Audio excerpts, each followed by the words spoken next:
Bonjour, je suis content de vous retrouver. Aujourd'hui, on parle d'AVC. Je vais vous donner des conseils. Souvenez-vous qu'ils ne remplacent pas ceux d'un professionnel de la santé. Je vous invite d'ailleurs à en consulter un.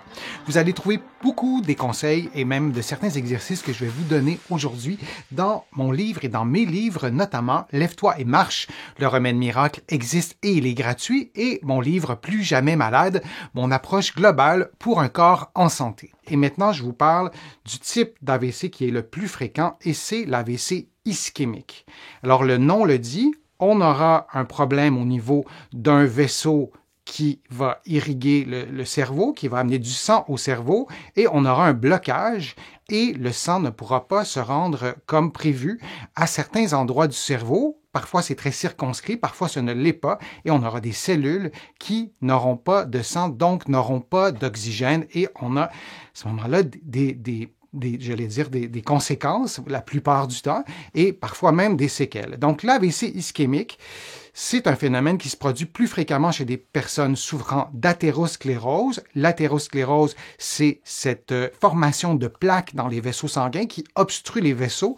On ne le sent pas quand on a de l'athérosclérose et si on le sentait, probablement qu'on interviendrait beaucoup plus facilement. Mais donc, c'est lié à l'athérosclérose, les troubles de la coagulation, les anomalies cardiaques, il y en a plusieurs, et d'autres problèmes aussi moins courants que je ne vais pas énumérer. Donc ça, c'est pour l'AVC ischémique. Certains AVC ischémiques peuvent également être silencieux, c'est-à-dire qu'ils passent inaperçus et n'entraînent aucun dommage. Donc on n'a pas de moyens, ou presque pas de moyens, de reconnaître un AVC ischémique. Je vais vous donner des façons de reconnaître les AVC ischémiques et parfois, on a des signes et quand les signes sont terminés, disons, on peut avoir quand même fait un AVC.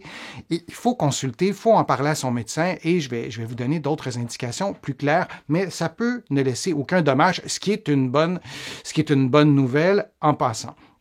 Alors, toujours par rapport à l'AVC ischémique, c'est entre 85 et 90% des AVC qui sont dits ischémiques, c'est-à-dire, comme je le disais, que des régions du cerveau sont privées de sang et de l'oxygène qu'il contient. Alors, c'est vraiment la majorité des AVC qui sont ischémiques, donc qui sont liés pour une grande partie d'entre eux à l'obstruction d'un vaisseau cette obstruction est vraiment très fréquemment liée à l'athérosclérose, aux plaques d'athérome qui vont se former à l'intérieur des vaisseaux. Et on sait qu'on peut faire plein de choses pour sa santé, pour prévenir tout ça, pour agir en amont. Alors, si on regarde un AVC ischémique, si on le voit dans une animation, alors on voit qu'un vaisseau sanguin qui va être obstrué par une plaque de cholestérol, disons pour le simplifier, une plaque d'athérome, et on voit qu'il y a des cellules en noir qui vont mourir. Alors, si on le repasse à l'inverse, ça donne ça. Mais c'est ce qui se passe dans notre cerveau. Notre cerveau a besoin de sang.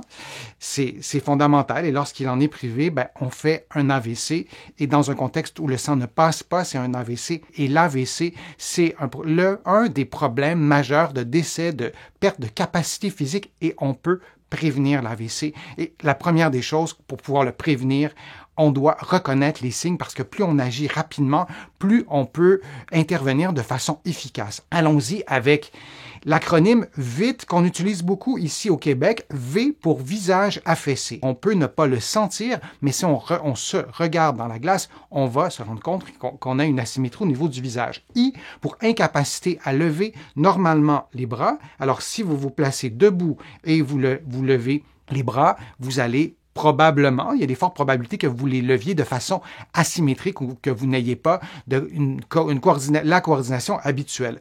T, donc on est dans l'acronyme VIT, T pour trouble de la parole et de la prononciation.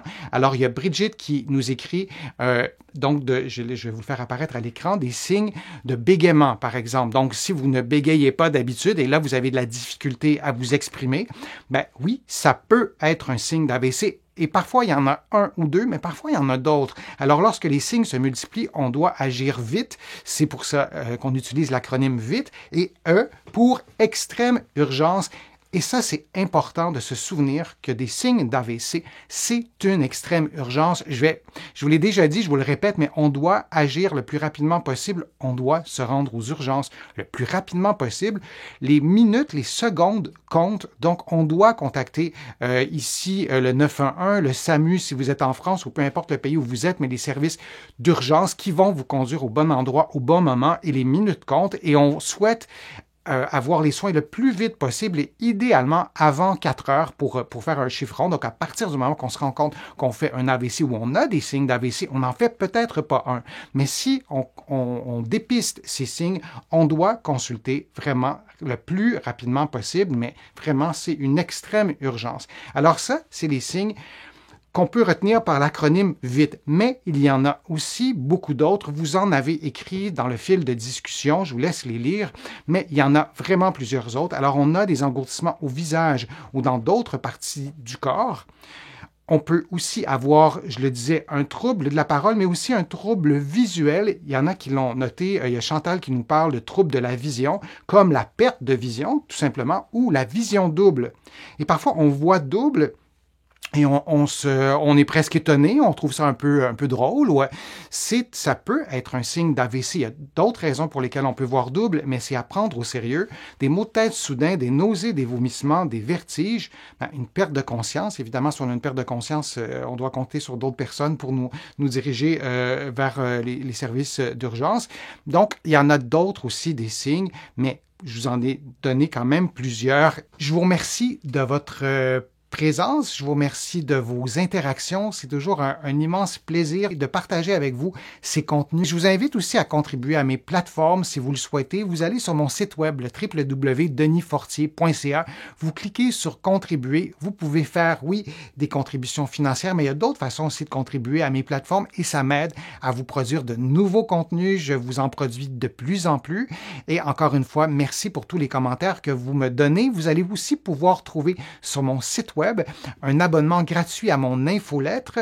Vous allez recevoir mon infolettre une fois par semaine. Il y a aussi des courriels thématiques sur des sujets précis, les douleurs au dos par exemple, les douleurs au cou. Alors vous pouvez là aussi vous abonner et vous allez trouver plusieurs informations dans mes livres que vous allez trouver partout au Canada en librairie, mais aussi de l'autre côté de l'Atlantique.